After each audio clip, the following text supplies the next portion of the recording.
আসসালামু আলাইকুম প্রিয় ভিউয়ার্স, আজকের ভিডিওটি হতে যাচ্ছে সরকারি চাকরিজীবী, অবসরপ্রাপ্ত পেনশনভোগী এবং দেশের লাখো পরিবারের জন্য অত্যন্ত গুরুত্বপূর্ণ একটি আপডেট নিউজ। কারণ আজ আমরা আলোচনা করতে যাচ্ছি বহুল প্রতীক্ষিত নবম পে স্কেল নিয়ে, যেখানে উঠে এসেছে একের পর এক চমকপ্রদ তথ্য। সবচেয়ে বড় খবর হচ্ছে পেনশনারদের বেতন দ্বিগুণ হচ্ছে, একসঙ্গে বাড়ছে ৩টি বিশেষ ভাতা, আর সরকারের ভেতরে চলছে বিশাল অঙ্কের বাজেট প্রস্তুতির কাজ। তবে ভিডিওর শেষ অংশে আমি এমন কিছু গোপন ও গুরুত্বপূর্ণ তথ্য শেয়ার করব, যেগুলো শুনলে আপনি বুঝতে পারবেন নবম পে স্কেল শুধু বেতন বৃদ্ধি নয়, বরং পুরো সরকারি চাকরি ব্যবস্থাতেই বড় ধরনের পরিবর্তন আনতে যাচ্ছে। তাই ভিডিওটি অবশ্যই শেষ পর্যন্ত দেখবেন। প্রিয় দর্শক, দীর্ঘ প্রায় ১ যুগ পর দেশে নতুন পে স্কেল নিয়ে এত বড় আলোচনা শুরু হয়েছে। ২০১৫ সালের পর থেকে সরকারি কর্মকর্তা-কর্মচারীদের বেতন কাঠামোয় বড় কোনো পরিবর্তন আসেনি, কিন্তু এই সময়ের মধ্যে দেশের বাজার পরিস্থিতি, মূল্যস্ফীতি, চিকিৎসা খরচ, শিক্ষা ব্যয়, বাসা ভাড়া সবকিছুই কয়েক গুণ বেড়ে গেছে। অনেক সরকারি কর্মচারী দীর্ঘদিন ধরে অভিযোগ করে আসছিলেন যে বর্তমান বেতন কাঠামো দিয়ে সংসার চালানো অত্যন্ত কঠিন হয়ে দাঁড়িয়েছে। অন্যদিকে পেনশনভোগীদের অবস্থা আরও সংকটপূর্ণ, কারণ অবসরের পর নির্দিষ্ট অঙ্কের পেনশন দিয়েই তাদের পুরো জীবন চালাতে হয়। আর ঠিক এই বাস্তবতা বিবেচনা করেই জাতীয় বেতন কমিশন নতুন করে বড় পরিবর্তনের সুপারিশ করেছে। এখন সবচেয়ে গুরুত্বপূর্ণ অংশে আসি, পেনশন বৃদ্ধির বিষয়টি। নতুন প্রস্তাব অনুযায়ী পেনশনভোগীদের জন্য ৩টি আলাদা স্তরে পেনশন বাড়ানোর সুপারিশ করা হয়েছে। আর এখানেই এসেছে সবচেয়ে বড় সুখবর। প্রথমত, যারা বর্তমানে মাসে ২০,০০০ টাকার কম পেনশন পান, তাদের পেনশন ১০০% পর্যন্ত বাড়ানোর সুপারিশ করা হয়েছে।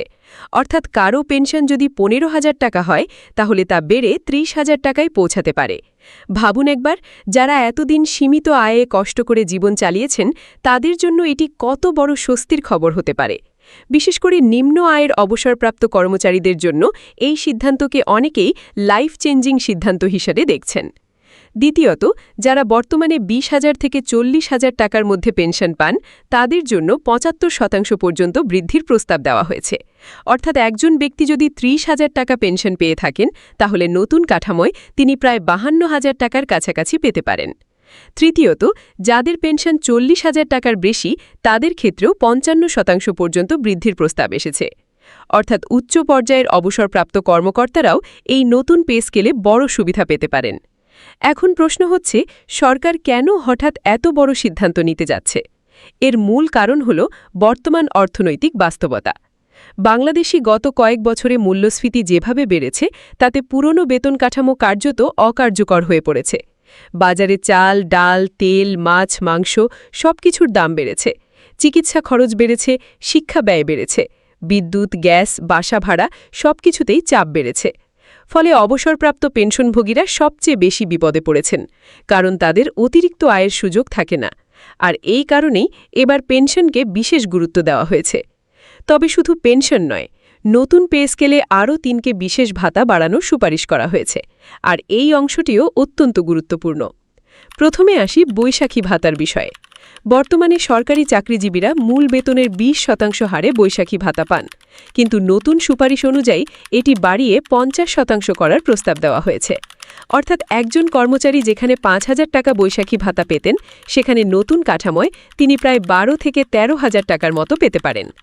এটি বাস্তবায়ন হলে ঈদ বোনাস বা উৎসব ভাতার বাইরেও বৈশাখী ভাতা বড় আর্থিক সহায়তায় পরিণত হবে। এবার আসি টিফিন ভাতার বিষয়ে। বর্তমানে ১১ থেকে ২০তম গ্রেডের কর্মচারীরা মাত্র ২০০ টাকা টিফিন ভাতা পান। এখন প্রশ্ন হল, বর্তমান বাজারে ২০০ টাকায় কি হয়? প্রায় কিছুই হয় না। এই বাস্তবতা বিবেচনায় টিফিন ভাতা বাড়িয়ে ১,০০০ টাকা করার সুপারিশ এসেছে। যদিও অনেকে বলছেন বর্তমান বাজার অনুযায়ী এটিও খুব বেশি নয়, তবুও আগের তুলনায় এটি ৫ গুণ বৃদ্ধি। এবার আসি শিক্ষা ভাতার বিষয়ে। বর্তমানে সন্তানদের জন্য মাসিক শিক্ষা ভাতা ১,৫০০ টাকা, কিন্তু নতুন সুপারিশ অনুযায়ী এটি বাড়িয়ে ২,০০০ টাকা করার প্রস্তাব দেওয়া হয়েছে। বর্তমান সময়ে স্কুল, কলেজ, কোচিং, বই, পরিবহন সব মিলিয়ে শিক্ষার ব্যয় যেভাবে বেড়েছে, তাতে এই সিদ্ধান্তকে অনেকেই সময় উপযোগী বলছেন। প্রিয় দর্শক, এখন আসি সবচেয়ে গুরুত্বপূর্ণ প্রশ্নে, এই নবম পে স্কেল কবে বাস্তবায়ন হতে পারে? অর্থ বিভাগ সূত্রে জানা গেছে, সরকার একসঙ্গে পুরো পে স্কেল বাস্তবায়ন করতে চাইছে না, কারণ এতে বিপুল পরিমাণ অর্থের প্রয়োজন হবে। তাই পরিকল্পনা করা হচ্ছে ৩ ধাপে এটি বাস্তবায়নের। প্রথম ধাপে মূল বেতনের একটি অংশ কার্যকর করা হতে পারে। এর জন্য আগামী অর্থবছরের বাজেটে প্রায় ৩৫,০০০ কোটি টাকার খসড়া বরাদ্দ রাখার পরিকল্পনা রয়েছে। এটি কিন্তু ছোট কোনো অঙ্ক নয়। বাংলাদেশের বাজেট কাঠামোয় এটি অত্যন্ত বড় আর্থিক সিদ্ধান্ত। দ্বিতীয় ও তৃতীয় ধাপে ধীরে ধীরে বিভিন্ন ভাতা এবং পূর্ণাঙ্গ সুবিধাগুলো কার্যকর করা হতে পারে। অর্থনৈতিক বাস্তবতা বিবেচনায় বিশেষজ্ঞরা মনে করছেন সম্পূর্ণ পে স্কেল পুরোপুরি বাস্তবায়ন হতে 2028-29 অর্থবছর পর্যন্ত সময় লাগতে পারে, অর্থাৎ ধাপে ধাপে সুবিধা বাড়ানো হবে। এখন অনেকেই জানতে চাইছেন সর্বনিম্ন বেতন এবং সর্বোচ্চ বেতন কত হতে পারে। যদিও এখনও চূড়ান্ত ঘোষণা আসেনি, তবে বিভিন্ন সূত্রে জানা যাচ্ছে সর্বনিম্ন বেতন উল্লেখযোগ্য হারে বাড়ানো হতে পারে। একই সঙ্গে উচ্চ পর্যায়ের কর্মকর্তাদের বেতনেও বড় পরিবর্তন আসবে। তবে এবার সরকার চেষ্টা করছে নিম্ন আয়ের কর্মচারীদের বেশি সুবিধা দিতে, কারণ মূল্যস্ফীতির চাপ সবচেয়ে বেশি পড়ে নিম্ন ও মধ্যম আয়ের মানুষের ওপর। আর এখানেই আসে সবচেয়ে গুরুত্বপূর্ণ রাজনৈতিক ও অর্থনৈতিক দিকটি। সরকার চাইছে নতুন পে স্কেলের মাধ্যমে সরকারি চাকরিজীবীদের সন্তুষ্ট বাড়াতে, কারণ দীর্ঘদিন ধরে বিভিন্ন সংগঠন বেতন বৃদ্ধির দাবি জানিয়ে আসছে। বিশেষ করে পেনশনভোগীরা বলছিলেন বর্তমান পেনশনের চিকিৎসা ও সংসার চালানো প্রায় অসম্ভব হয়ে পড়েছে। অনেক অবসরপ্রাপ্ত কর্মচারীকে অতিরিক্ত আয়ের জন্য চাকরি বা ব্যবসা খুঁজতে হচ্ছে। এই বাস্তবতা থেকে বের হয়ে আসতেই এবার বড় ধরনের পরিবর্তনের চিন্তা করছে সরকার। তবে এখানে আরেকটি গুরুত্বপূর্ণ বিষয় রয়েছে। অনেক অর্থনীতিবিদ বলছেন যদি হঠাৎ করে বিশাল অঙ্কের বেতন বৃদ্ধি করা হয় তাহলে বাজারে নতুন করে মূল্যস্ফীতি বাড়তে পারে, কারণ বাজারে টাকার প্রবাহ বেড়ে গেলে পণ্যের দামও বাড়তে পারে। এই কারণেই সরকার ধাপে ধাপে বাস্তবায়নের পরিকল্পনা করছে, অর্থাৎ একদিকে কর্মচারীদের স্বস্তি দেওয়া হবে, অন্যদিকে অর্থনীতির ভারসাম্য বজায় রাখার চেষ্টা করা হবে। প্রিয় দর্শক, এখন আপনার কি মনে হয়, সরকার কি সত্যিই এত বড় বেতন এবং পেনশন বৃদ্ধি বাস্তবায়ন করতে পারবে, নাকি অর্থনৈতিক বাস্তবতায় আবারও অনেক কিছু পরিবর্তন হয়ে যাবে? আপনার মতামত অবশ্যই কমেন্টে লিখে জানাবেন। ভিডিওটি ভালো লাগলে অবশ্যই লাইক দিন, শেয়ার করুন এবং আমাদের চ্যানেলটি সাবস্ক্রাইব করে বেল আইকন অন করে রাখুন, কারণ সরকারি চাকরি, পেনশন, ব্যাংকিং, অর্থনীতি ও নতুন বাজেট সংক্রান্ত সর্বশেষ আপডেট আমরা নিয়মিত আপনাদের সামনে তুলে ধরি।